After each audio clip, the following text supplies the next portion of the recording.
Hi viewers, আজকে আমি আপনাদের দেখাবো কিভাবে বাসায় চাট মশলা বা চটপটির মশলা তৈরি করা যায়। বাজারে কিনতে পাওয়া গেলেও ঘরে যদি আপনি তৈরি করতে পারেন তাহলে ফ্লেভারটা অনেক ভালো পাবেন এবং স্বাস্থ্যকরও বটে। চাট মশলা তৈরিতে লাগবে 2 টেবিল চামচ জিরা, 2 টেবিল চামচ ধনিয়া, 1 টেবিল চামচ মৌরি, 1 টেবিল চামচ কালো জিরা, 1 চা চামচ মেথি, 1 চা চামচ রাঁধুনি, 1 চা চামচ লং, 1 চা চামচ গোলমরিচ, 1 চা চামচ সাদা সরিষা এবং দিয়ে দিব 8 থেকে 10টা শুকনো মরিচ।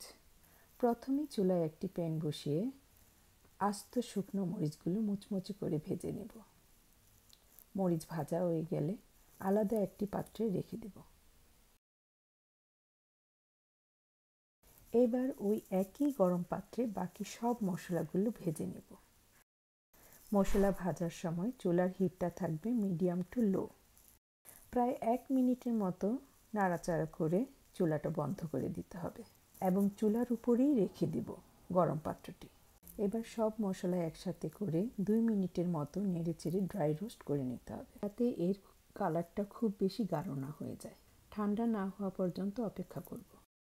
ঠান্ডা হয়ে গেলে মশলাগুলো ব্লেন্ড করে নিব এবং সাথে দিয়ে দিব 1 টেবিল চামচ বিট লবণ।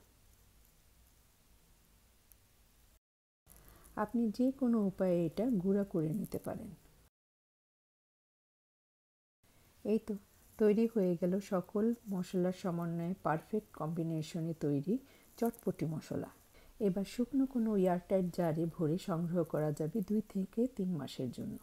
তবে বেশি দিন সংগ্রহ করলে বাতাসের সংস্পর্শে আসার কারণে ফ্লেভারটা ধীরে ধীরে কমতে থাকে। সহজভাবে দেখানোর চেষ্টা করেছি। ভালো লাগলে অবশ্যই শেয়ার দিবেন। আল্লাহ হাফেজ।